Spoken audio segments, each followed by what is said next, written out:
దేవుడా పుట్టక దూరపడ్డ ఉడుం పిల్లలేక ఎందుకయ్యా నా ఈ బాధ భరించలేకపోతున్నా తండ్రి.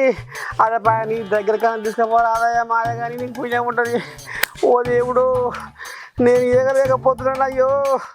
ఈ దంద పాడుపడ ఒకనైనా చేసినయ్యో అని వాయ్యా పాపతి పడుతుంది అక్కడికి ఇట్లా భగవంతుడికి. అబ్బా ఎంత బాధ ఎంత కష్టం వచ్చే ఈ తల్లికి చూడు.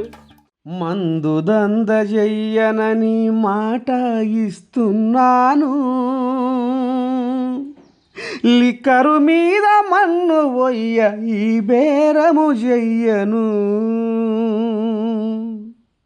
గంటల కొద్దిగా విచారణ పేరుతోటి కడుపులోన పేగులు కదిలించే గోసతోటి అల్లాడిపోతున్నానమ్మా. నన్ను ఆదుకునేవాడు లేడా నాన్నా. అమ్మా ఒకసారి నిన్ను చూసి చనిపోవాలని ఉన్నది, నానా నీ చెంత నేను చేరి కనుమూయాలని ఉన్నది. పిల్లలు మీరు ఎవరి మాట వినొద్దు, నాలాంటి తప్పు మీరు చేయొద్దు.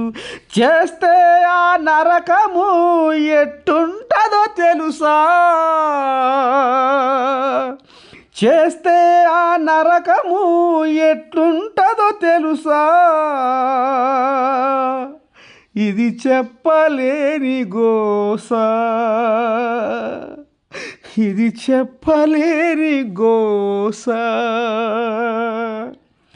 ఇక కేశరావు బిడ్డ కైతమ్మ మందుదంతా చేస్తుంది అని ఏట్ల పోట్ల మాటలు అన్నోళ్ళు కొంతమంది అంటుంటే, అసలు ముఖ్యమంత్రి బిడ్డ అయి ఉండి ఈ దిక్కుమాలిన పని చేయొచ్చునా లిక్కర్ దందా అని ఇంకొంతమంది అంటుంటే, ఇక ఈడీ వాళ్ళు గొర్ర ఢిల్లీకి గుంజుకపోతుంటే ఇక ఎక్కడ కూడా మరి కైతమ్మకు బాధ అనిపించలేదట. కానీ కస్టడీలో గంటల కొద్దిగా విచారణ చేస్తుంటే సమాధానాలు చెప్పలేక ఒడ్డున పడ్డ చేప పిల్లలాగా గిలగిల గిల గిల గిల గిల గిల కొట్టుకుందాట నువ్వురా పాపమో. ఇక అందుకే అమ్మ అయ్యా పిల్లలు యాదుకొచ్చి ఓ ఓ అని దుబ్బల పొంటి నక్కలు కూడా పెట్టినాడు ఏడుస్తుంటే, ఇక పొదుగుకంగా 6 గంటల నుంచి 7 గంటల దాకా మీ ఊళ్ళని కలవచ్చు చూడవచ్చు మాట్లాడవచ్చు అని కోర్టు ఆర్డర్ వేసిందట నువ్వులా. కానీ ఇదంతా చూస్తుంటే కైతమ్మ తిహార్ జైలుకి వెళ్తేందుకు తొవ్వ సాపుగా అవుతుందని ఓ అమ్మ జైల్లో ఉన్న సుకేష్ ఒకటే అనుకొస్తుండులా పతి పచ్చాలు అన్నట్టుగా. ఇక మరి కోసకు కైతమ్మ ఈసారి బతుకమ్మ ఆడుతుందా ఆడదు.